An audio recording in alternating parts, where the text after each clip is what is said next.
Welcome to the Take 92 podcast. My name is Sammy Warm Hands. I am your host, and today we've got a doubleheader, two different guests on the show. The main interview here is my friend Erin Micklow from Last Rockers TV.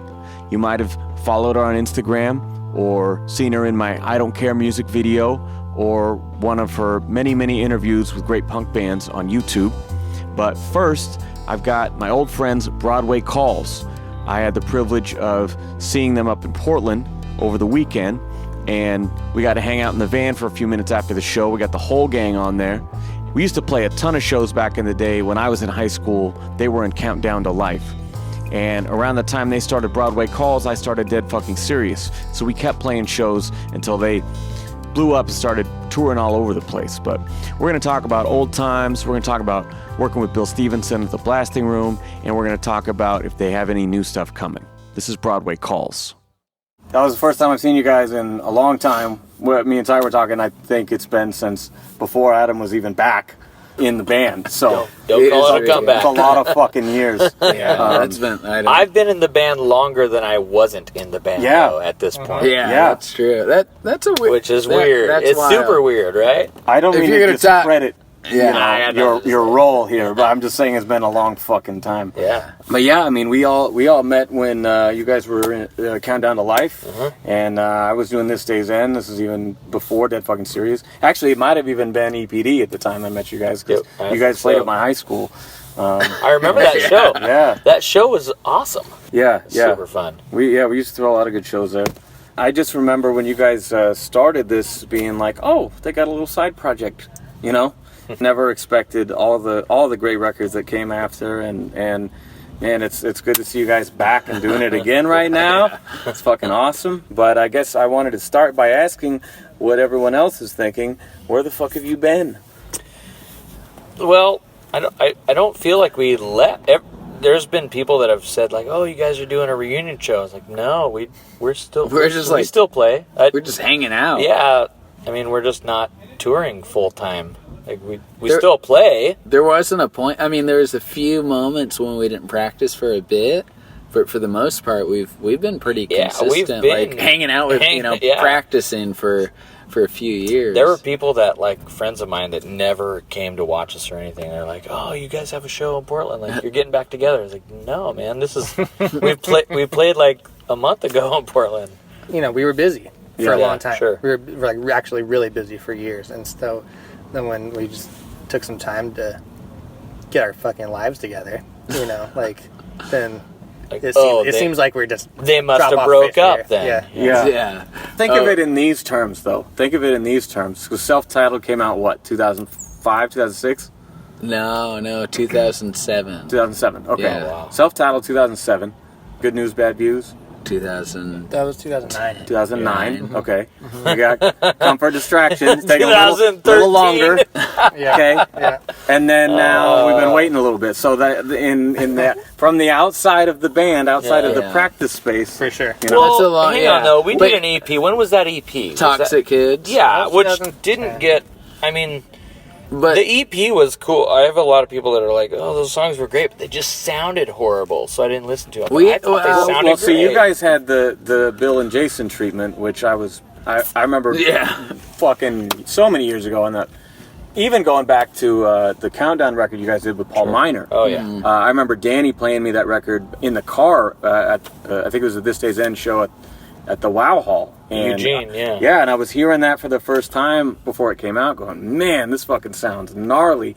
And then when you guys started going to the Blasting Room, I mean, I just remember geeking out with you, Josh, outside, what was that little bar on, like, 6th Street in Eugene? I don't even remember the name, but you guys were telling me how crazy it was working with Bill on that album, and I was just super proud of you guys, super jealous, and you guys just had back-to-back bangers with them. I mean, what was that like?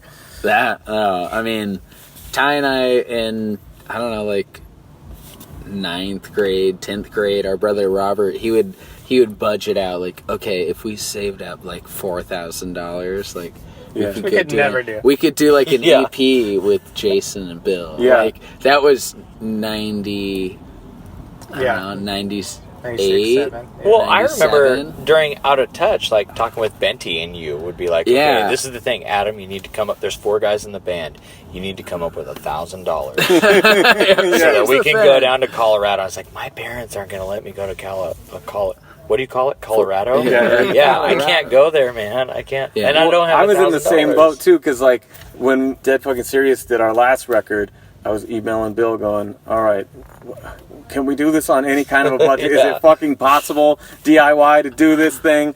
And, first it went with like, okay, tracking rates. And then it was like, okay, mix and master rates. And then it was like, okay, they just mastered it. And it sounded great. But like, this time we're putting out a record next month. And we finally got the mix and master. So that was awesome, and finally get the full treatment from Jason. But but your guys' records always sounded fantastic, and that's Bill and Jason, like freaking yeah. No, it's the it dream was scene, man. Yeah. So how did that influence your guys' songwriting process? I mean, are they just Bill chopping up your was shit like a main member. When we brought him songs, like we were just like, you have full control. Like we trust you to do what you want with the songs. And there was some like, we don't want to do it, like, okay, we're not gonna do it. But yeah, we went to them because we knew what they're capable of, and we just let them do it. And those songs would have never turned out how they did without Bill. Like, well, and Come for Distraction to me was such an accomplishment. I mean, in songwriting, in Ty and your vocals, I mean, that was just the most range you've shown, and just such heart in all of those songs. That's one that like my wife and I just still have on rotation to this day. Like, yeah, we had Adam, and like I think we're like, okay, we're all capable musicians. Like we can go in here and like we can go head to toe with Bill. Well, and I remember when you guys were going in to record something, and it might have been that record, and you posted online like, should I go with Shape of Punk to Come or should I go with Evil Empire? You're talking about your bass tone. Evil Empire always trumps Shape of Punk to Come. But I don't remember that, but I believe it. I saw it. Sounds like I saw it. Yeah. No, working with them was, like I said, that was a high school dream. Like you remember that band Shorthanded? No. They were a tooth and nail band, and they sounded like all. It was all. Yeah. And my first show was seeing Less Than Jay, Good Riddance, and All. And so I've just had that, like, and I bought the Operation Phoenix record, and that sound, I was just like, oh my god, what is this? That's awesome. So yeah, same boat, man. I'm like vicariously living through you guys when I wasn't playing punk rock for a while, and seeing you guys go out there and get these great tours. I mean, like I said, I think last time I saw you was on the Bouncing Souls tour like 10 years ago. Wow. And we were just so stoked for you, all of us. And I mean, you guys have jumped around on a couple different really solid labels too. I mean, Adeline and Side One, and like, what was the last one on? No Sleep. No Sleep. Yeah. Yeah, that last record that was supposed to be on Side One. In like 2 weeks going to the studio. They're like Ty had been trying to get a hold of them for like 3 months. Well, they booked it like a year. Side One booked the studio like a year in advance. Yeah, and Ty had been trying to get a hold of Joe Siv, like, hey man, like, what do you think of the new songs? For like 3 months, right? And then like 2 weeks going to the studio, Joe was like, yeah, like we're not gonna pay for you to go to the studio.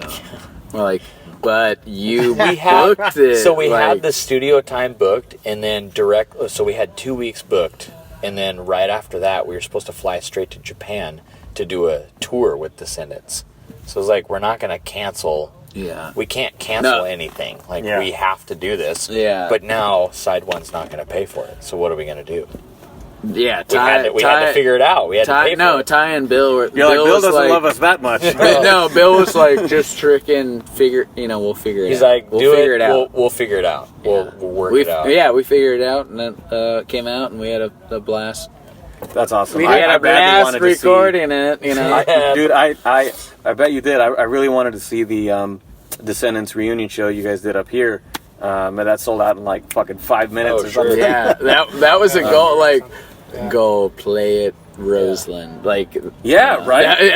That was my goal for a long time. I mean, with anybody, let And alone I kind of like- it's going to be at the Roseland with Descendants. Oh, yeah. okay. But like, I kind of lost track of that goal. You know, you lose track of it. Like, that was like play it. You know, Crystal Ballroom or Roseland. Yeah. You know? I mean, I lost track. It just kind of like, I mean, you do it long enough, and you wind up crossing off so many things you never thought you would get to do. Sure. Yeah. And so when one of those opportunities comes along, you're like, holy shit, we're doing this too?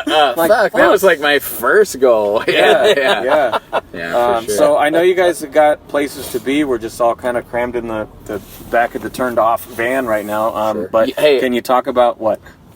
We started this band because we were gonna like pay off this, you know, Countdown to Life. Bought this brand new van. This is the countdown This van? is the countdown van, Oh my bro. God. So we you put bought in this miles. van. Guess how many? I was getting there. I want to Let tell me him. get there. Let me tell him. So we started the band he's to gonna tell pay you. for the van payments. Yeah. That was the whole, like, that was it. That was the concept. We're going to start a pop punk band. We're going to pay for the van. Pop That was punk it. We That was had it. to for vans. Yeah, It's a fact. We're like, we want to tour. Danny and Adam, they're farting around, Literally getting married, whatever. farting for like 4 years. So anyways, Straight. so there's 300. I thought I smelled something when I first sat No, down. it's me. It's There's remnants. 325,000 miles on this van. That's amazing. That's to Mars and And halfway back. That's She's amazing. barely broke. That's not to Mars and halfway back. That's We incorrect. looked it up. I think you're thinking the moon. Not Mars. That's way different. Fuck Mars. That's what I've always Hey, said. this just in. It's a long way. Fuck Mars. Yeah, there's no good venue left on Mars. The moon. I'd take the moon any day.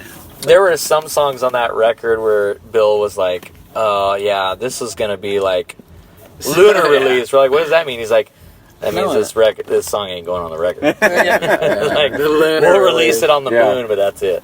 Well, congrats on touring 3 times as much as me. That's a lot of quite miles, impressive. yeah. That's quite impressive. I remember being at some show you guys did in Eugene that was like Peterson Barn.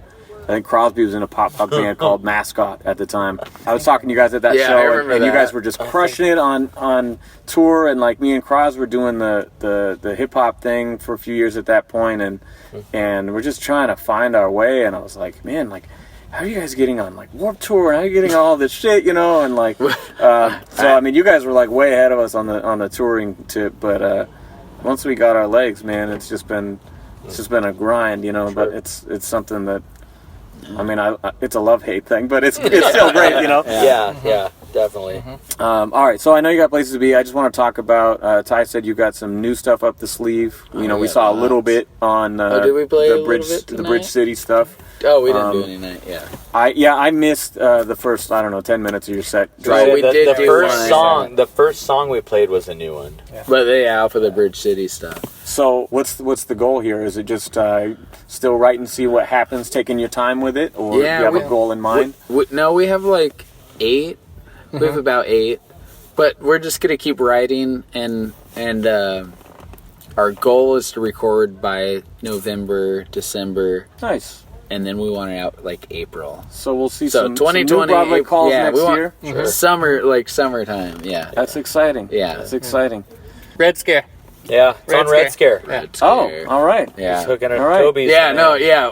We've been wanting to work, like, it's funny, like, every record has been on a different label. Yeah. But, like, we've talked about working guys with are Red nomads. Scare for, like, a while. Yeah. So we're finally It's finally doing it. happening. Yeah. Awesome. Are you Stoked. planning on working with Bill again? No, we did the last 2 records with Bill, and we know what Bill can do, and we know what he's going to do to our songs. Yeah. Like, Bill's going to make them what Bill would make them, Yeah. you know? But we want to go back to New Tone, and our friend Scott Goodrich, he's done, like, he did the first Culture Abuse record, and he's doing, like, a lot of good records, but that's where we did our first record with... Oh, the self-titled record. Yeah, New Tone with Yeah, Willie well, yeah. Samuels. I But remember- our friends are running that, and they worked at the Green Day studio. Like, they're in with, you know, like what we're trying to do. Nice. Yeah, I remember that full length too, because you know, the EP again, we're like, oh, this is a cool little side project these guys are doing, and then I don't remember if it was finished or if you just brought rough mixes, but it was one of those Agate Hall shows we did back in the day. You're like, dude, check this out. I'm really excited about this new record. And even that I thought sounded phenomenal. So that's great that you're teaming up with him. Yeah. He's like has the that sound, but like even better than what we did. And when that record was reissued, was it the same recording or was it remixed or anything? No, it was the same recording. Okay. Yeah. Same. I got masters. the old ass one, so I didn't buy it a second time. Yeah, it's the same. Yeah. Cool. But, yeah. Well, I'm really looking forward to the new stuff. It was great to see you guys. You too, Sam. Once again, you are invited to play the DFS show next month if you can fucking pull that out of your ass. Get but some work, we would love to get you in Eugene at some point. So let's make it happen. At some point we'll come to Eugene. Yeah, I'll make it happen. It's just right now Saturdays are hard for me. Yeah. Well, we'll pick another day. We'll make it happen. Get the whole gang back together. Sure. So That sounds good. Cool. Well, thanks for taking the time. Hell yeah. All right. Anytime. Thank you. All right, shout out to Broadway Calls. I fucking love you guys. It was really good to see you, and I can't wait to play some more shows again. It's been way too fucking long. Now, the main interview was with Erin Micklow. I called her on the phone. We talked about everything from our music video together to sobriety, veganism, going backstage with Rancid, the Playboy Mansion, what to do if you get roofied, and a lot more. This is Erin Micklow. Hey, how's it going? Hi, how are you? Oh, pretty good. Just got home from work, Oh, cool. How's it going with you? Fine, I'm just making a tea, working still. It's every day is like, you just work till you're all over. Lately for me, anyway. Yeah, I know the feeling. I comes in waves for me of complete and total dedication and then, like, nothing for a minute, Really? Yeah, I got to turn my brain off sometimes where, it's like, oh, I got a 3-day weekend. Well, I'm kind of caught up on my projects. Like, I think I'm going to watch a whole season of a TV show. Oh, my God. I, can't turn off anymore, especially, now that I'm not really drinking. It's like, when I'm not drinking, I just get I have to do stuff. Yeah. Well, we're already rolling, so I guess this is the show. Oh, okay, cool. Hi, show. Yeah. Hi, Sammy. But yeah, thanks for taking the time. I appreciate that. Yeah, I appreciate you having me on. I miss seeing you. That was so fun last year. Yeah, that's actually kind of where I was going to start was, kind of give people a little bit of context in that we met through this music video that we worked on together. I was trying to think of where I even came across your page. It must have just been on my Instagram Explore page. And funny. I kind of segment my Instagram. Like I've got my page for the band, and I just follow punk bands. I got my page for my Batman collection. I just follow that stuff. No joke.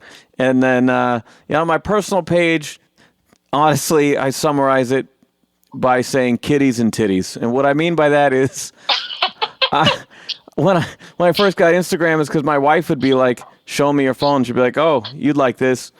And it'd be like Suicide Girls or something. And I'm like, what is this app you keep showing me?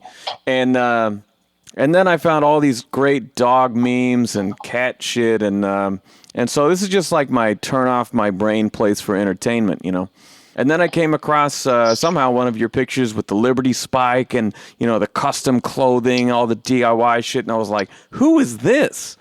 And for a long time, I had been wanting to make a music video where I wasn't the protagonist, right? And we had come up with a couple different ideas that would have a female lead, and I made one of them in 2015, and it turned out okay. But when I saw you, I just put in the back of my mind I need to come up with an appropriate concept to reach out to her. When I find the right project. I was really happy the way that it came together, actually. Yeah, I think the video turned out really cool, and it was a really fun shoot day. And especially something where we just fucking winging it. We were planning to shoot a different video, me and the director, Taylor, and some logistical confusion happened, and we changed the song. And so we filmed me performing this song, and then I had to write all of this other stuff for you after the fact. So we weren't even planning on doing that song for something that we just kind of pulled out of our asses. I think that, well, first of all, it was a really good time making it. I remember you see pictures of someone, you talk to them online, we don't even know what each other talks like, what we act like, And so it was kind of a gamble for both of us. I'm like, yeah, great. I guess I'll try this fucking dude. It's going to come down from Oregon. We'll see how it goes.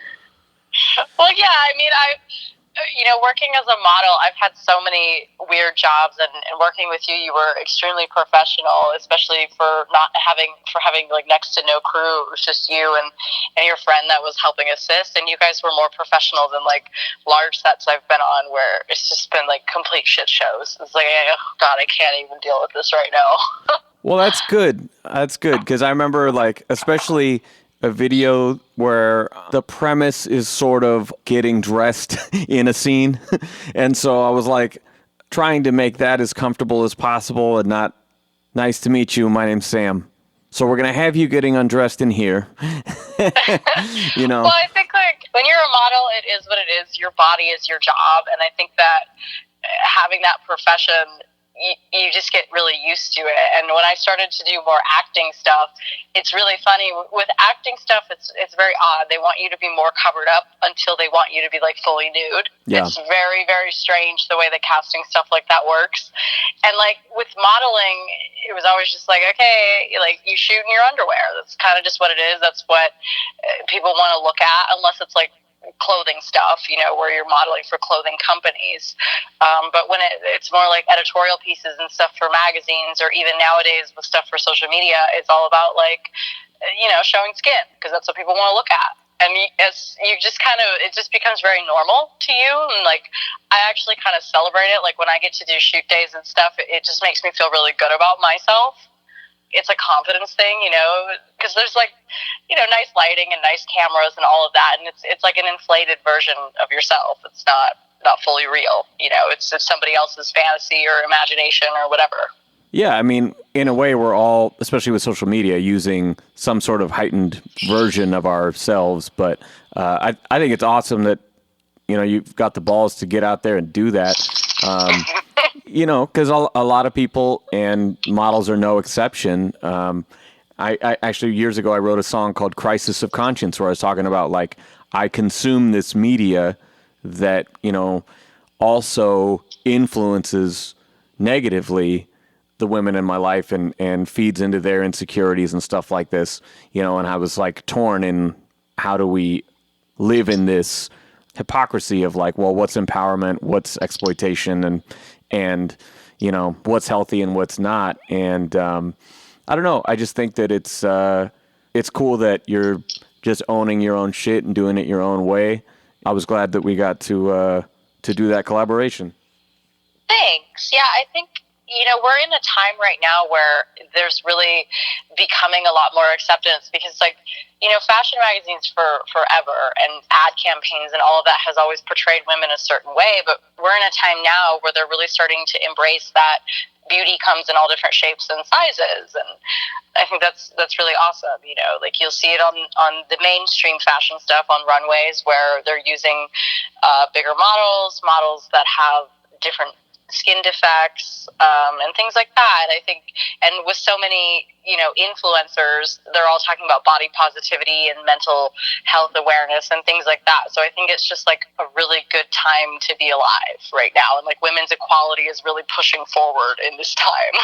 Yeah, I think that, you have an opportunity to carve out your own space and, create dialogue about these things, and makes you feel like you're kind of not alone in the way that you're feeling and stuff.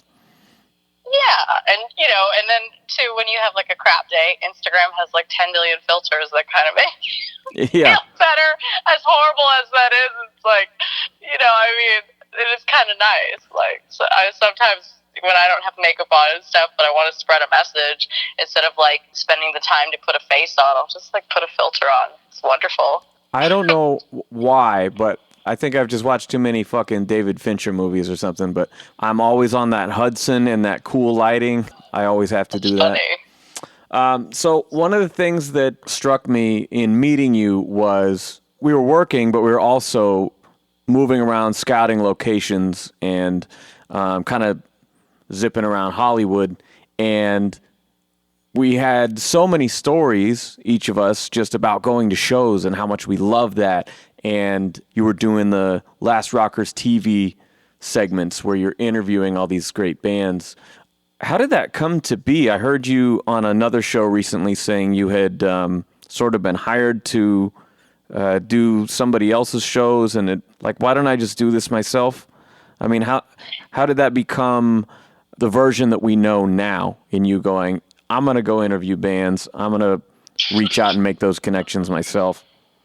Back in 2011, I did briefly work for my friend's channel, and I know that at that point, he was having a hard time. He had an outsourced editor, and the editor wasn't getting the videos out, and I know he wanted to do it in kind of a larger way, so he was shopping it to get bought, and it didn't get picked up, so then he started a radio show. And so those interviews never saw the light of day, which is probably a better thing, because I didn't know what the fuck I was doing back then. It was really hard. It was. Can I ask, who were the subjects? Can you talk about that? I mean, who were your first interviews? I had interviewed Angry Samoans and Blag from the Dwarves, and I remember the owner of the channel, just because I was like, I don't know anything about these bands, and he was like, just wing it, you'll be fine. Oh no. And for me, I mean, we did wing it, and it was all right. But I don't know. Thank God those never came out as a result of the light of day, because we had done a festival in Orange County, and he was like. It was like A unit and B unit, so that's why he brought me on, because, it's, for me now, seeing how it is when you're one person with one cameraman doing a festival, there's a limit to how much you can do. So, of course, sometimes it helps to have a second unit, a second interviewer. Personally, having come from that, that's not the way that I run my show. My show is very scripted. I do an incredible amount of prep work during and post. That's just kind of how I am. I consider myself a very organized person, and I would rather not do something than half-ass it and maybe have it be not up to what I would like it to be. And then when I started my channel, because that was back in 2011, and then kind of around the time I started my channel, I had people approaching me again, asking me to do interviews for them for certain outlets. And then we just couldn't really get it together to make it happen. And I had kind of gotten annoyed by that, because I was just like, oh my God, why is there so many people? It's too many cooks in the kitchen. Let's just do it. This isn't that hard, because I already had camera equipment from shooting, doing photo shoots with my husband, and we just kind of really needed audio. I had lighting and all that, and I had lots of on-camera experience as a working actress. So I was like, sure, let's do it. How hard could it be? And it actually turned out to be a lot harder than I thought, a lot more work than I thought when I started it. But I would say it's going pretty well. I learn new stuff every interview I do. I'm constantly just pushing to make my content better. I'm constantly watching YouTube videos to learn better editing, better techniques in Photoshop to make my thumbnails better, making the editing more snappy, get to the point. People got places to go when the video comes out and it's finished. And it's just a constant learning process. I mean, learning the gear. I'm the one in the photo pits that shoots the live footage, but for the interviews, my husband is behind the camera assisting, which I found is absolutely necessary for an on-camera show. You have to have an assistant. Yeah, definitely. I thought it was interesting what you said about structure and research, because sometimes it kind of varies for me. I do tend to do research if it's somebody that I don't personally know or don't know well, and I like to see what other interviews they've done. And a lot of times you get those typical high school newspaper questions of what do you think about the state of music today? And occasionally you'll get a nugget of interesting information that you never heard him say anywhere else, And for the most part, though, I like to keep things sort of improvisational, I've got a couple bullet points of, things that I didn't want to forget here. But the first couple of years of the show, I didn't bring notes ever. And sometimes, depending on what it is, I still don't. I don't know. I really like the natural flow of it. And then like you talked about hitting it hard in post, a lot of podcasts aren't edited at all. And you get all of the, the thing about that was the third album was kind of, it was the third album, and it's like you get all that 30 seconds of bullshit just to get to the answer that was the third album. And so, like, yeah. I cut all that shit out of my show. So, like you said, people got places to be. I want it to flow and stay interesting and engaging. And sometimes I feel like there's not a real connection when I'm just sticking to a script. So, I don't know. I feel like, though most places in my life I like to be in full control, sometimes in the interview I just let it happen. Have you ever been, like, surprised and you just kind of let it roll in a different direction? Yeah, when I say my show is scripted, I'll come up with my questions. Because, video format is very different. All of my videos with the live footage, I try to cap them off around 10 minutes. Yeah. So for 10 minutes, it really you got to get to the meat. You got to get to it quick. And a lot of times, too, in the environments that I'm interviewing these people, they don't have a lot of time. There's other media outlets there. Some of the bigger profile celebrities that I've done, they only give you literally 5 minutes. They're like, you've got 5 minutes. Their publicist will be standing there telling you, okay, wrap it up. So it's like, that's why I do the scripted questions, because it's like, they're the jumping off points to cut out all the bullshit when you have a very limited amount of time with somebody. And it gets to the meat, and then from there, a lot of times we'll enter like organic conversations, and letting the conversations go where they go. But in the times where I didn't have scripted questions, and I kind of just winged it, oh my God, it really did not go that well. So I learned that, that lesson the hard way. That it's like, oh my God, these questions need to be scripted. They need to be memorized. That's a great point. It's driving the interview. So that's a great point that. In this long format setting, it's a lot different. Whereas I've done backstage, I've done a lot of sit down interviews that are 2 hours long, but I've also done those backstage interviews where it's like, we have 15 minutes. And it's like, oh, how am I going to cram an hour into this? And that is a different situation for sure. I have literally had publicists tell me, you have 5 minutes. Yeah. Like, fuck. Like, okay, 5 minutes. Okay, I think I could squeeze my 4 questions into 5 minutes. Yeah, and you're you like, just kind of have to, you got to move it along. We get 3 minutes of content out of this. All right. I don't shave off too much, but I just kind of try to make them a little bit snappier. And sometimes the artists say something they don't mean to say, and they'll ask me as a courtesy, like, hey, can you please just cut that out? And, stuff like that. It's really like a collaboration of like building rapport with the artists and keeping them and their publicists happy. Now, just as a fan, who are some of the ones you were most excited to do? Like all of them. Like I'm such a fan of like all the artists I have on my channel. Obviously, some of the ones that were a little bit harder to get, like Travis Barker was one that I'm just such a huge fan of his, and that was a very difficult interview to get. It was very high pressure. It was great, by the way. It was great. Thank you. That was it was very intimidating.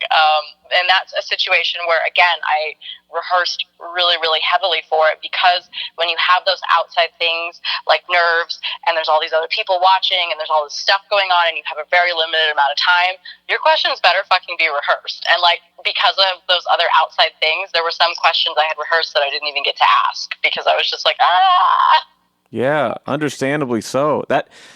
That's really painting a clear picture, because we're both interviewers here, but I'm so not in the habit of, oh, here's our publicist, here's all the other people who are also fighting for their 5 minutes, just kind of cattle call everybody in the same room. That's a totally different environment. That's not very. Well, and it was even limited. It's limited because, obviously, artists don't want to be there all night doing press. So, of course, everybody reaches out at the festival to get an interview with that person, Travis, for instance, because it's his festival, and a big celebrity, and they can only grant so many people time for interviews because it's like he doesn't want to be there all night. He's got other stuff to do, and he wants to hang out with his friends. Yeah. But he was really sweet. I've known Travis. I've been seeing him around for the past 7 years. The first time we met was when we were in Psycho White's music video for 6 Feet Underground that Tim Armstrong directed. Nice. And every time I've seen him, he's always just been so sweet, and just through mutual friends, we've always seen each other. So it was really cute when we did that interview. Like, his publicist introduced, it's like, okay, this is Erin. She's going to be your first interview, and he's like, oh, I already know her. And that was cool. And it made it a little bit easier, but I was still really fucking nervous.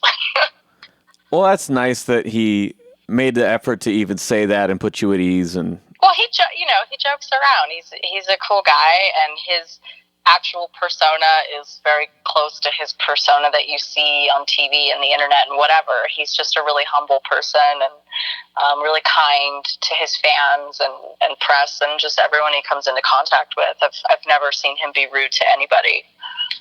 So I had to pick up on, you mentioned Tim, and we had talked about Rancid before when I met you, but you have a little bit of history with them. You've known them a long time, right? Yeah, I've known Tim for like 13 years. I met him, the first time I met him, I went and saw Rancid in New York City. I was in high school still, and he was going on stage with one of the opening acts, and I was just like, oh my God, I was just fangirling. I was like, ah. And this is like back in like 2006. I was about to graduate high school. I was like 17 or 18 at the time, and he's going on stage, and I like run over, and the security's like, no, you can't. And he sees me, and I like just made the motion for an autograph because this is back like before smartphones. I had like a fucking Sharpie. Yeah. Hey, I still carry a Sharpie. And he motioned for me to come over, and he told the security guard it was okay. And I just told him, I was like, I flew here from Florida to see you. I paid like $100 on eBay for this ticket. And it was so cute. He was like, are you coming to the show tomorrow night? And I was like, no, I paid so much, because the tickets were like face value $20, and I paid $100. Ugh. Which is, it was a lot for me. And he's like, are you coming to the show tomorrow night? And I was like, no, I paid so much for this ticket. I could only afford one. And he's like, let me put you on the list. Nice. And I was like, what? And then I arrived the next night, and they gave me like a fancy wristband. And I was like, what's this for? And they're like, oh, it's for backstage. And that was like the first time I had ever had a backstage wristband or experience. And I was just like, I was alone. I had gone to New York with my mom. The hotel was around the corner from where the show was, so we just, she was like, okay, have fun. And yeah, I went the next night and just hung out backstage. It was really awkward because like everybody knew each other, and I was just kind of like standing there like, yeah. And then like we were hanging out in the dressing room, and I remember like this guy being all like drunk and like really aggressively trying to hit on me, and I was like going over to the Tim trying to be like, save me. But it's just funny looking back on that, because like just being so naive, not really realizing how special that situation was. Like, it was really cool, and it was really like, oh my God, but I was also like really new to just going to shows in general, so I didn't really realize how amazing and special that was at the time. Yeah, that was different than my high school show experiences. And for anyone out there wondering, no, I never hooked up with Tim. We're just friends, because a lot of people say that about me, and I think it's really crappy, and it's not true at all. So. Well, and honestly, like, who the fuck cares? Why are you worried about that? Like, if you're listening to that story and you're like, oh yeah, but did they? I'm like, think about like how when you went to a show in high school, this band you really look up to, and the security guy was going to be like, get the fuck out of here. And the guy not only gives your autograph, but is like, oh, you can't come tomorrow? Let me hook you up. Like, that's the coolest shit ever. Like, who fucking, like, people get caught up in the wrong shit to me. Like, that as a fan, like, that's why you and I got along from day one, was because instantly it was very clear we're both huge fans of the music, and that's why we're related to music. Yeah. To this day, after all these years, we still just love going to see our favorite bands at shows, getting the albums when they come out, and that's the best part of life, Yeah. before I get too excited and up my own ass, the last tangent from that, I would say, so we have Tim, plus I mentioned the I Don't Care video that we worked on with Taylor, and then Tim and Taylor worked on the Pick It Up ska documentary. I saw that you made it to the premiere of that. How was that? It was great. It was actually like, because of you, at Back to the Beach 2018, that festival out in Orange County, California, that had all the ska bands. Taylor was there interviewing people for the ska movie, which is out now. And because of your music video, because he was the director, editor on that, he recognized me from staring at my face while he was editing, I guess. And so he came up to me and was like, hey, he introduced himself. And then it's like, hey, I have all these videos of you on my computer at home. Yeah, pretty much. And he's like, I'm editing his video. And I was just, we just kind of said, hey, nice to meet you. And then from that, we just kind of kept in touch over social media. And then when the movie was coming out, he had reached out to me and he was like, hey, do you want to film some B-roll for the film to supplement the story about Rancid? Oh, I forgot there's that scene where you playing Out Come the Wolves. Yeah. Yeah. And, I mean, we filmed that in our house. And, obviously with editing, like, I had given way more than what was actually used, because what was used was like a half a second. Yeah. But that's how movies go. They have to keep them timely because they've got endless amounts of footage. But yeah, so he had asked to film some B-roll, which we gladly did. And that was it. That was my tiny little part in the movie, which was really cool. That's funny. I forgot all about that when I even mentioned it. I just heard you talking about Tim, and I was like, oh, shit, Pick It Up documentary. I totally forgot you were in it. I only saw it once. I'm sorry. No, it's okay. I mean, it was literally like a half a second. It's like if you blinked, you would have missed it. But, that's just how movies go, too. It's like they got to keep it timely. They have to keep it interesting. I thought that was great, though. I felt like all warm and fuzzy. I was like, oh, look, these two people that worked on my project are now working together on their project. That's cool. Yeah, that we met through you. Yeah. I'm just inserting myself into that movie any way that I can. I was so... Oh, you're so fun. Well, you're not ska. Like, you're like the least ska. I'm not even ska. I'm punk, but Rancid is like ska punk, so they brought me in on that. Oh, I'm a huge ska fan. Me and Taylor came up together, so... Well, you're a ska fan, but yeah. like you have the least ska aesthetic. It's true. It's true. I'll have to send you a ska song I had Taylor play on once, but yeah, I've made very few of those. I'm not happy enough. I like the angry songs. Me too. Have you heard lately? I've been listening to The Exploited lately. I'm obsessed with the song "Fuck the System" because the beginning of it, Waddy is just literally yelling for like 45 seconds, and it's the funniest thing ever. I had that record in high school, but I never got super into them, so I don't know. I love them. They're so angry. I love them so much. Yeah, my go-to for that kind of shit is "Sick of It All." That's what I was listening to on my way here from work. Honestly, I was mad jealous that you got to talk to Lou on your show. I thought that was awesome. Yeah, he's so nice. I was just in New York this past weekend, and we were going to try to meet up, but then it was Memorial Day, so he had stuff to do with his family because we were only there for such a short time. But he did recommend that really cool, like, tiki bar called Otto's Shrunken Head, which is in New York City, and the drinks are very strong. I actually had to give it back to the bartender and ask her to make it less strong. And they have like cool bands that play in the back there too. Well, it's nice that you guys kept in touch. Do you feel like you actually form relationships with a number of these bands? I actually do. And I don't know why. I feel really, really fortunate that it happens that way.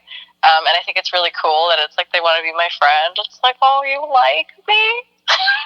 Yeah. I kind of nerd out on it, but it is really... It's nice. It's flattering that they want to have a friendship with me after the interview. But it doesn't happen with all bands.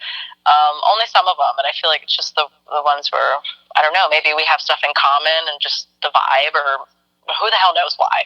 I don't know why, but it feels wonderful. Yeah, I think that stuff's great. Occasionally I'll do an interview with somebody I didn't know, the interview will go even long, and it was great, and then we'll stop recording, and, you know, we'll talk for another half hour. And it's like, wow, that was great. Like, I can't believe that person actually saw something in me that just wanted to hang out even after an extra long show.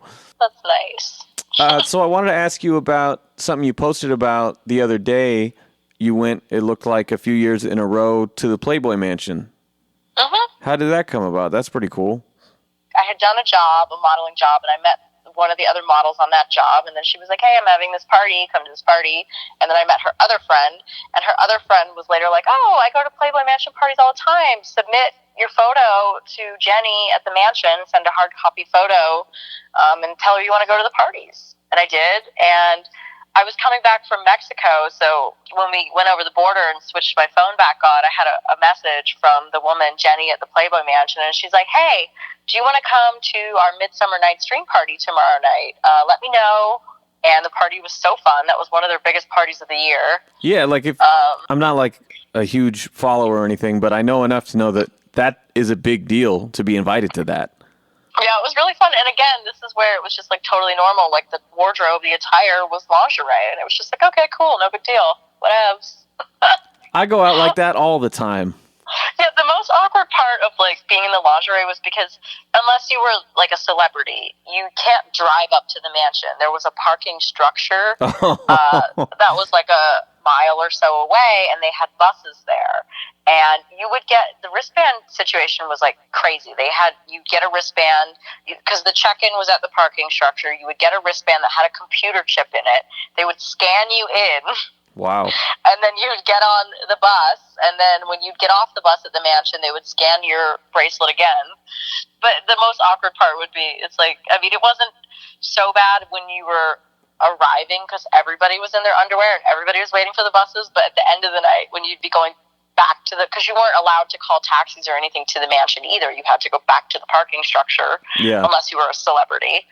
And yeah, it was like kind of awkward. It's like, you know, late and you're standing there waiting for your cab or your friend to pick you up or whoever, like in your underwear, because the early parties used to have a coat check, which was wonderful. But then kind of like, I think this was around the time when maybe Playboy started having financial difficulties. So they started kind of clipping some of those things like the coat check. And so everyone's just pouring out into the streets, titties out with their microchip going, anybody want to give me a ride to my car?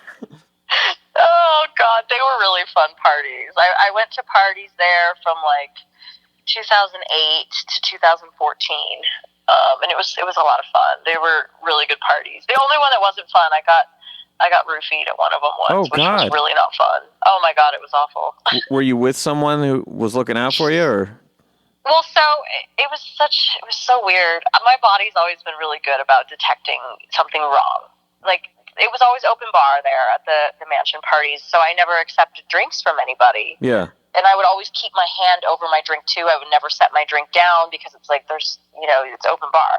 Yeah. And there were a lot of people that they said it was rumored that it was the bartenders that would do it. But I just remember, like, I was sitting in the grotto, and I was drunk, but then all of a sudden I started feeling, like, really, really sick. So I went over to the bathroom that was closest to the grotto, which was a multi-person bathroom, thankfully. And I remember going into one of the stalls, and I just, like, threw up, and then I came out of the stall, and I just fainted. And I remember all these girls around me, like, are you okay? Are you okay? And I was like, no, I'm not okay. Somebody put something in my drink, like the Ramones song. Yeah. And I remember telling them, I was like, please go get security, which they did. And thankfully, a guy I was dating at the time, security called me a cab up to the mansion. You know, like they didn't send me back to the parking structure, thankfully. Yeah. And I couldn't even call one myself. Like, the security was like, do you have someone you can call that can help you? So I called the guy I was dating at the time, and he kind of talked to the guy on the phone. They managed to get me a cab because this is before Ubers and Lyfts, before smartphones. Yeah. But, you know, like, I remember he was talking to me on the phone because he didn't want me to fall asleep and have the cab driver take advantage of me. And he said when I got to his place, he opened the door and I just, like, fell out. My body was like a noodle.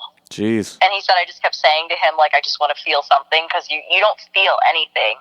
And the next day, or the next 2 days after, the next day was, like, the worst hangover I've ever had in my entire life. I've never felt anything like that. And so the following day, I went to the doctor, and they took blood, and they said, yeah, I had definitely been roofied. They found roofinol in my system. Man, that's fucked. Oh my God, it was awful. Like, and the doctor had told me the only reason why I could remember some sort of anything to get myself out of that situation was because I threw up immediately after ingesting the drug. Yeah, that's what I was thinking. You were smart to go straight to the bathroom. Yeah, I mean, I was really, really lucky that my body was just like, whoa, what's happening? Reject. Get it out. Yeah, that's fucking rough.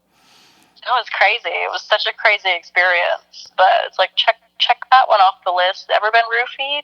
Yeah. Jeez. I mean, I don't know if that's like a badge of pride thing, really, but... I feel like it's a good story. I mean, for your first time to get roofied at the Playboy Mansion, it was very traumatic. Yeah, that's definitely a much more glamorous story than it could have been, that's for sure. Yeah, I was just really, really lucky that I had good instincts that night. The instincts to go to the bathroom instead of passing out in the grotto. Who the fuck knows would have taken advantage of me. Yeah. I was really lucky that night. There's been a lot of people out there that have, been slipped drugs and have not been nearly as lucky as I was. So, on that note, you've been talking a lot about sobriety lately, and that was something that we talked about a little bit in the past. Just it piqued my interest when you mentioned it before, because I'm straight edge and I come from a family of recovered addicts, and it's definitely affected a lot of people in my life. And I just saw that you were speaking on that earlier today, so I thought I would ask, how that's going for you. It's a journey right now. It's not something that I'm trying to commit to full time. I mean, for me, what started it was that my workload was too much, and with having such an aggressive workload, it's just being like stressed out and having anxiety and depression and just being overwhelmed. And so, I mean, this isn't the first time that I've, decided to cut alcohol. I've done it a few times before, just usually, again, when things just get really too much. I mean, I see a lot of people, myself included, I used to self-medicate. People think, oh, I'm really stressed out or I'm having these emotional issues, I need a fucking drink. And what I've come to learn is that makes it a lot worse, especially, if you want to have good mental health and really get your things done. If that's what's overwhelming you, alcohol is not the answer. It actually makes it worse. Yeah. So, in the music industry and the alternative community, it's like, I feel like a lot of people around us, they're either sober or they're like, have a substance abuse problem. I feel like as an alternative person, it's like you don't have that healthy relationship with alcohol that a lot of people do have, where you can just have a drink or two and, that's enough. A lot of people in our community are binge drinkers, and it's sad. It's sad to see that people aren't living the lives they want to have because of substance abuse. Well, yeah, I mean, to a lot of people, punk rock is getting as hammered as you can and fucking shit up, and that's it. It is, and I did that for a lot of years, and it is fun for a minute, and then you get older, and it's like, this is not cute anymore, and this is not the direction I want my life to have. If you are active in the punk rock community, or for myself, also in the hip hop community, there are just expectations. I remember even all the way back in high school, people would see me with my big red mohawk spikes and my punk band, and if I would mention that, I heard about this thing called straight edge, I didn't know that was a name for me. That's cool. And they'd be like, wait, you never what?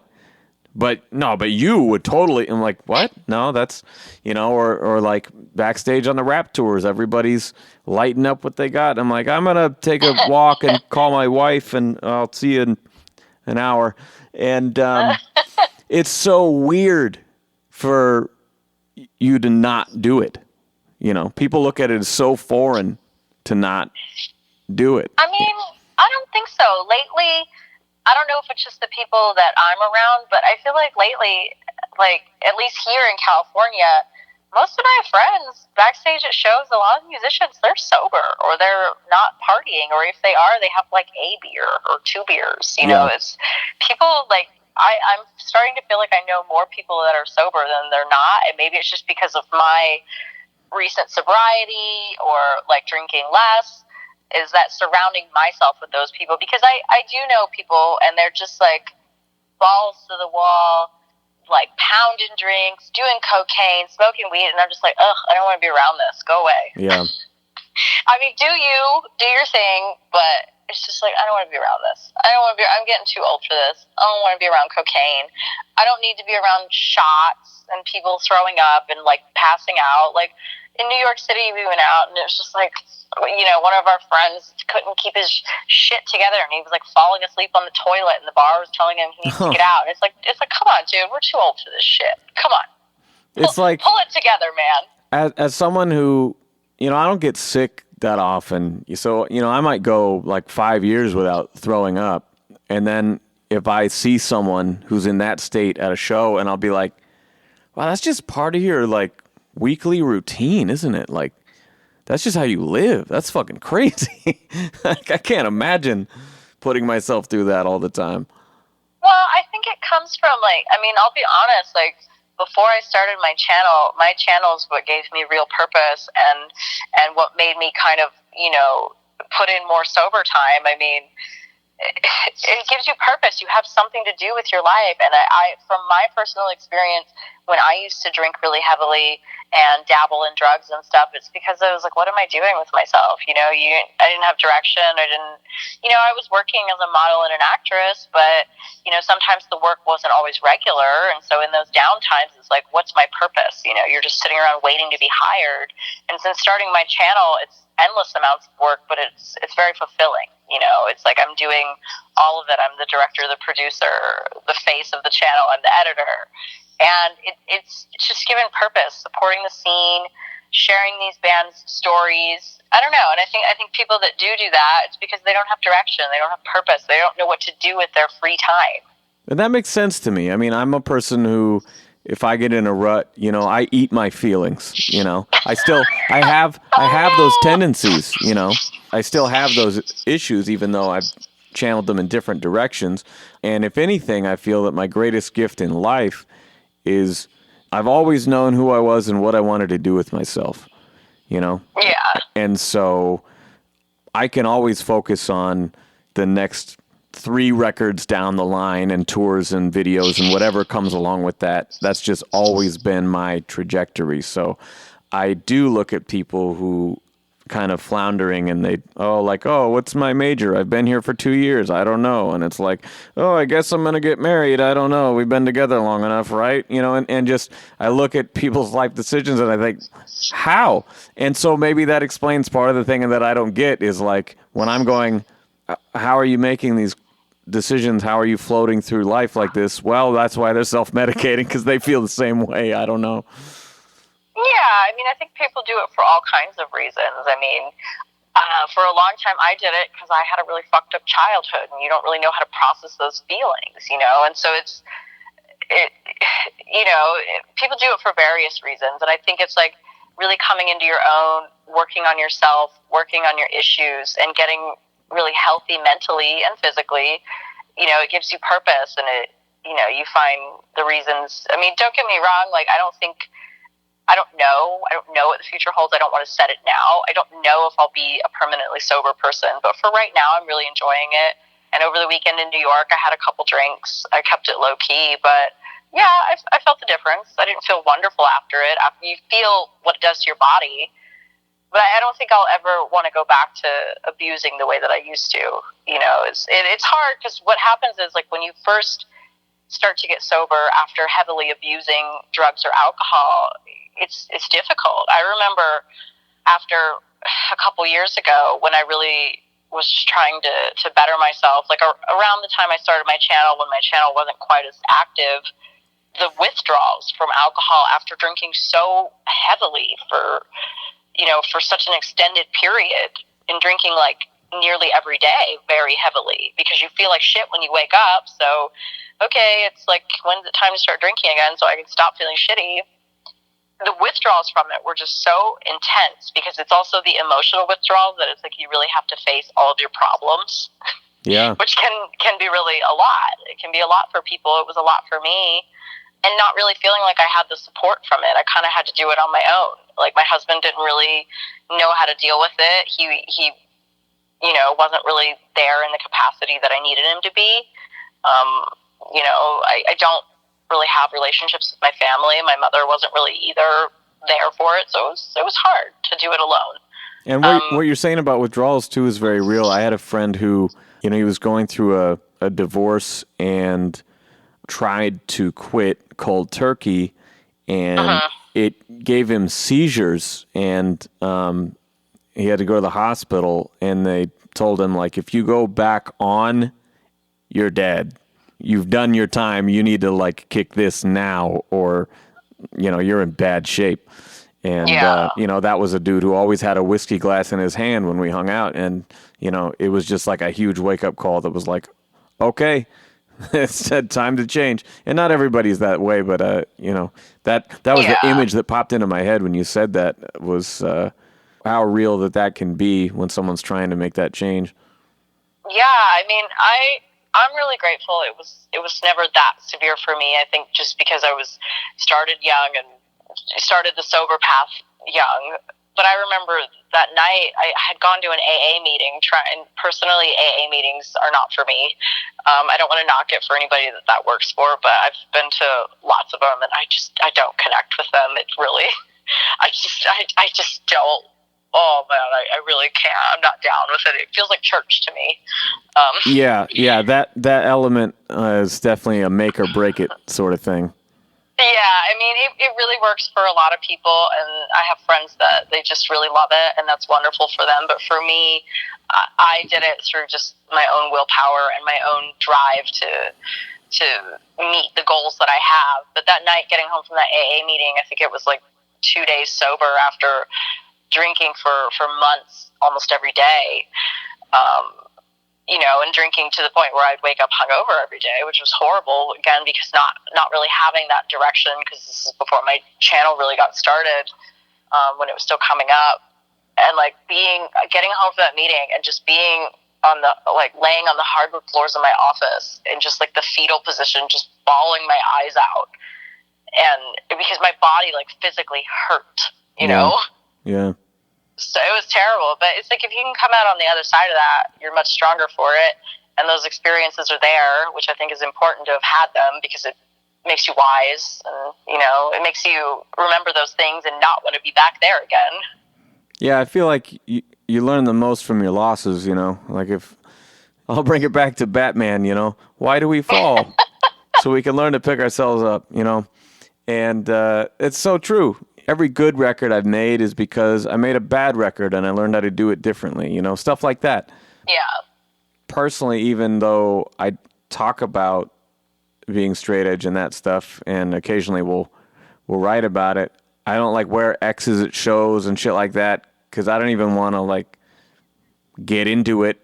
I express myself when I sing songs about it or talk with my friends or whatever, but it's not like I want to be out there starting shit. It's the last thing I want. I mean, like, I have a day job full time now for the first time in years, and you'll notice I don't have my fucking purple green hair anymore. I don't have my shit. I don't have my shit spiked up 6 inches anymore. It's like, I just want to do my thing and fly under the radar. Like, I'm not trying to invite any extra shit, which I feel like a lot of times it's just a controversial thing to have an opinion on. But speaking of one of those, are you still vegan? How's that going? Yeah, That's cool. I just regret not doing it sooner. Yeah. It's great. I'm vegan, gluten free, and I mean, I cheat sometimes on the gluten, but whenever I do, I feel shitty. It's usually when we're traveling. It's like, My wife does that too. Yeah. Is she? She's vegan or she's gluten free? She's gluten free because she's got rosacea. It's a skin condition, and it really affects that. But once in a while, if it's like we're at a family get together, or like we go out for dessert one night, it's like I'm eating that fucking cake, and then the next day it's always like, why did I do that? Yeah, I mean, that's the nice thing is, like, when you being vegan, it's so weird when you go to a lot of those restaurants. They also are most of the time also gluten-free, which is wonderful. That's cool. But it's weird how when I think about like the stuff I used to eat, it's like, oh, Jesus Christ. I did it for health, and I like now that it, you know, it benefits the environment and, you know, not killing animals and eating them anymore. But I did it by accident. I was reading this nutritionist book, and she had kind of just suggested, you know, reducing the amount of meat you're eating and reducing it to nighttime because it's easier on the digestive system, because she was into those practices that are all about focusing on your digestive tract for overall health and like keeping your digestive tract clean, and how that will affect your energy levels and your skin, your hair, your weight, and just overall well-being. And I had started to reduce the amount of meat I was eating like she had suggested, and then my energy levels just skyrocketed, and immediately, like within a week, I had lost like 10 pounds, and it was just amazing. Then I just kind of stuck with it and fell in love with it, and it was hard at first because you have to reteach yourself how to eat and how to feed yourself. Yeah. Especially when traveling, when you're not like in the comforts of your own routine. It's like, what the fuck do I eat? Especially when you're in like a foreign country or something.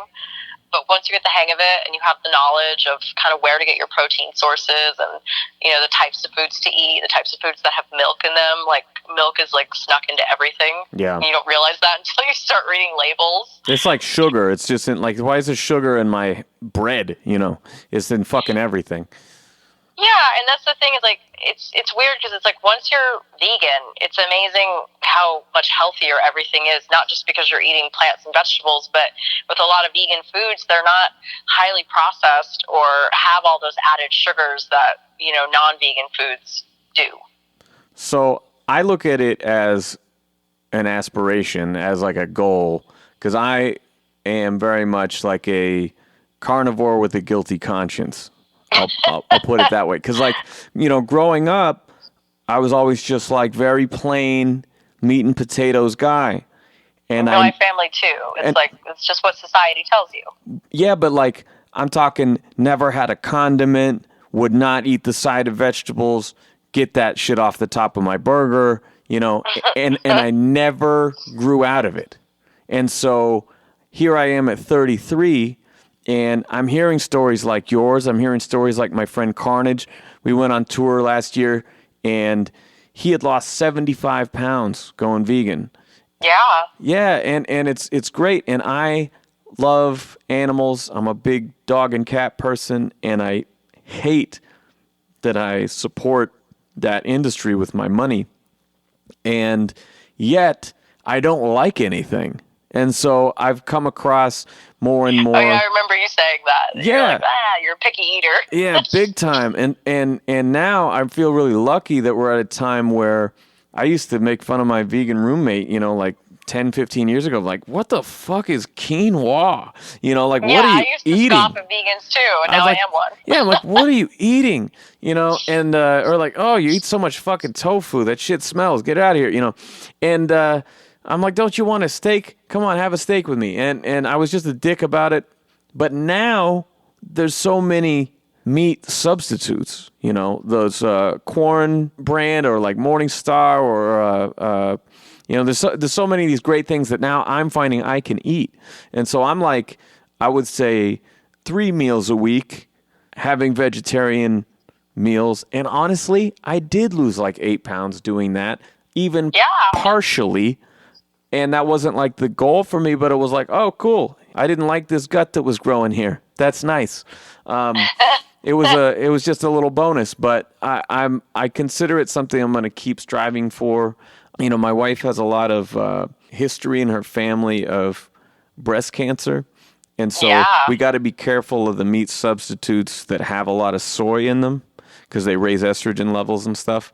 So we're trying to find that balance of the things that, you know, are good for both of us that don't, like, I've never had a salad in my entire life.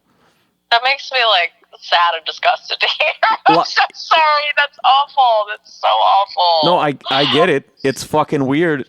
And it's not weird. It's just incredibly unhealthy. Like, leafy greens have so many vitamins and nutrients in them, and they're also full of fiber. And the fiber is, one, what makes you feel full, and two, what cleans your body out from all the toxins and shit that you get in your body from, the air and pollutants and preservatives that are in packaged foods. Ugh.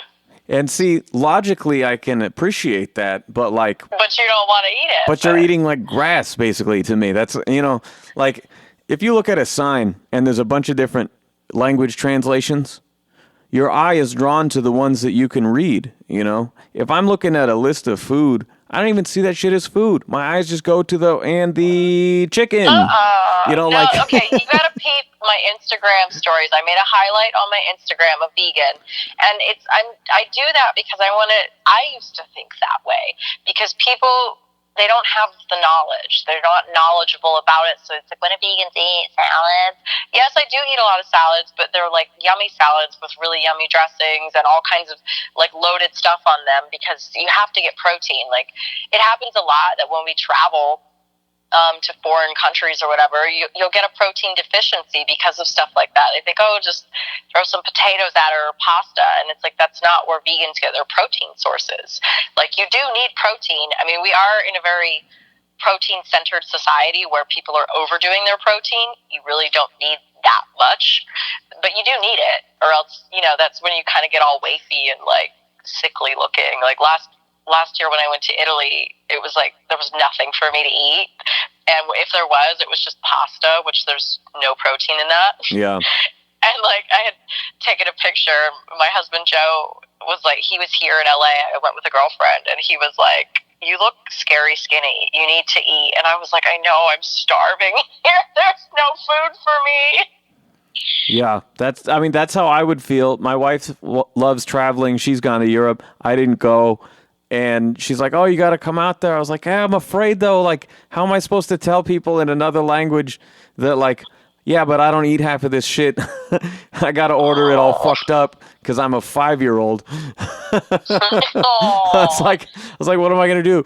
Just carry a backpack of granola bars? Like, because I only ate part of my dinner? Like, I'm so... No. Go look at, for you and for everyone else out there listening, there's a highlight on my Instagram page, and I am trying to change the narrative of what non-vegans think vegans eat. And you'll look at it, and it's like a lot of really similar foods to what you eat. It's just modified in a way that's healthier and less difficult on your digestive system. Well, Lord knows I have problems there. Well, that's where bellies come from, It's... I don't want to get real and gross here, but what do you think that is? It's ice cream, man. I'll tell you. That's what it is. That's what it is. Well, shit.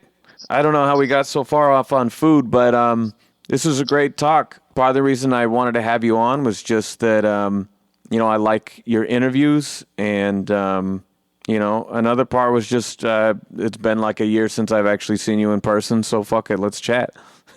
Yeah, I miss seeing you. We always keep in touch on social media, so it doesn't feel like it's that long, but because, we live in different places. It's like I haven't actually seen you in a while. Well, I'm going to try to fix that. We're booking the tour for Dead Fucking Serious right now. And yay! We're trying to get down to LA. We just don't really have the contacts. So we've been hitting places up. So hopefully I'll get down there and see you this summer. Oh, actually, speaking of DFS, right before I called you, I got an email that I want to share. I haven't told anybody yet, but I think by the time this airs, it's they drop every 2 weeks. I think by the time this airs, we will have dropped this little nugget here, and that is that our album is being mixed and mastered at the Blasting Room. And that's so cool. Yeah, and that's like a lifelong dream of mine, and I've had a master stuff for me before, but to actually have them mix my stuff was like a real honor. And so I get an email from Jason Livermore right as I was firing up the computer to record this, and it said, I almost got pulled over blasting your shit. And he just put it with like a million exclamation points, like energy. And I thought it was funny that dude just made the final mix today. That was like, you send in your notes and whatever. So it was like the third and final mix, and yet he wanted to blast our shit in the car on the way home. I thought that was really cool. That is really cool. Yeah, nice guy, Jason Livermore. That's cool. Normally I play a song from my interview guest, but unless you've got some secret career that we haven't talked about yet, maybe I'll just have to drop a track from the DFS record at the end. Yeah, it's like, have you seen those videos of me doing punk rock karaoke? Like, people think I was trying to be serious on those. Like, they are such a train wreck. One of them, I literally fell off the stage, and that was not on purpose. I think I did forever ago, but I don't remember them. The other one, my friend Nathan from Foggy Molly had jumped up on stage to do a duet with me, and he was there first, and so the fucking sound guy didn't have my monitor on, so I just looked like a complete moron, because I'm like, I can't hear anything. Is my mic on? Like, hello? See, I guess. But if you came up playing punk shows, you would know how to operate in a situation where the sound is fucking terrible. No, but like I couldn't hear. I don't know if he didn't have my microphone on or it was. I'm not a musician, so I don't even know. It's like the monitor that makes it that when you're on the stage you can hear, right? Yeah. But I'm like, I consider myself so fortunate that I grew up playing like shitty basement shows and like VFWs and stuff, because now I'm the easiest sound check ever when I'm on tour. It's just like, can I hear the drums? Cool. I don't care if I can hear me. I'll do what I need to do, and you do your job out there. Like, I appreciate, like, having done punk rock karaoke like 3 times, I appreciate musicians so much. I mean, I already did, but even more, because it's like, it is really hard. It's really fucking hard. I'm like not a musician at all. And it's incredibly difficult to be on a stage and like remember lyrics and like just all of the things. I mean, all that shit can come in time. Like, the hard thing is when you do it long enough and you've got hundreds of songs worth of lyrics in your fucking head. But if you do it enough, and like if you're on tour and you play the same set every night, you can be thinking about like, oh, what am I gonna have for dinner after this? You know, and then be like, oh shit, where am I again? And not have missed a word and nobody will notice. But the hard part to me is when your voice is your instrument, you know. And your body is your instrument. And so, like, you had a great piece with Lou Collar on your show where he was talking about having to, do a couple weeks of warm-ups before tour, or not hang out with the guys after the show when everyone's yelling and laughing and having a good time, because that's how you blow your fucking voice. It's not like on stage. And I was like, oh, good. I'm not the only one who I'll lose my voice in the fucking van, you know. That's, oh, no way. That's the hard part. Haven't you ever seen any of the pieces on The Interrupters, how much Amy does for her voice? Because she's such an amazing singer. She says she travels in her bus with like a fucking humidifier. She keeps the bus like really, really hot, and all the guys hate it because it's not good for your vocal cords for them to get cold. Oh, man. Like, I mean, she, like, rightfully so. They always put on an amazing performance. Her voice always is very strong, but she does so many things for it. Yeah, I saw them a second time recently, and she said that she was sick, and the doctor told her not to play. And I was like, how the fuck? She said it like an hour into the show or something. I was like, I didn't even notice. Like, she's so fucking good. Yeah, they're great. They're doing a lot of really good things. I'm proud of them. Again, I appreciate you coming on the show. And what have we got to look forward to for Last Rockers TV? Oh my God, so much stuff. Like, I'm really trying to hammer out my editing queue before Rebellion, because Rebellion in August is just going to be such a flood of new content. So currently in my queue, I have Tony from the Adolescents. That was a really good one because he opened up about Steve Soto. And he did mention in that one that he doesn't usually talk about Steve. But I guess because we're friends, he felt comfortable, which was amazing and sad and like, oh. I have Milo from The Descendants. I've got another interview with Strung Out. I've got an interview piece with the Bat Guys, who I just did their music video, so it's behind the scenes from shooting that. Oh, yeah, I saw that video. What else do I have? Oh my God, there's so many. I've got Monique from Save Barris, another piece with her. Nice. I've got the guys from DI. I've got Waddy from The Exploited. I've got my boys in Total Chaos. There's so many good artists coming up. So much good stuff. That's awesome. The videos just keep getting better because I'm learning to edit better and all of it. All right, well, all you fuckers subscribe to Last Rockers TV. All right, that is our show. Thank you guys for checking out both of my guests today. Shout out again to Broadway Calls and Erin Micklow. I had a great time. If you like the show, do me a favor, share this shit, subscribe to it, give me a 5-star rating, review on iTunes. I appreciate that. Now, as promised, like I said, it's a dream come true for me. I finally got an album mixed and mastered at the Blasting Room. I've been working on this for 2 years now. This is the first track anyone's heard from the Dead Fucking Serious album, Peril. It's coming out this summer. There may or may not be a music video coming for this song. It's one of the first ones we wrote when we got back from the Squalor Tour in 2017. We had just got the band back, doing great, package shows, selling records, and then 2 days after the tour, we lost our bass player. So this song, as summarized at the end, 1 step forward, 2 steps back. This song is called Steps.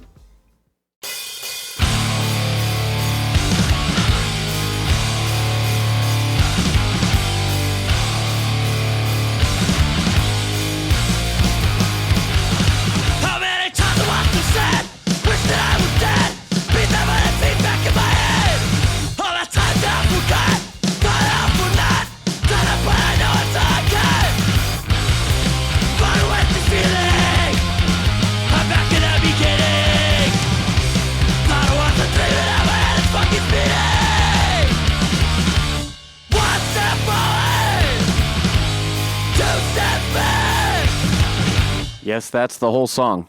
Stay tuned for the Dead Fucking Serious Peril listening party episode.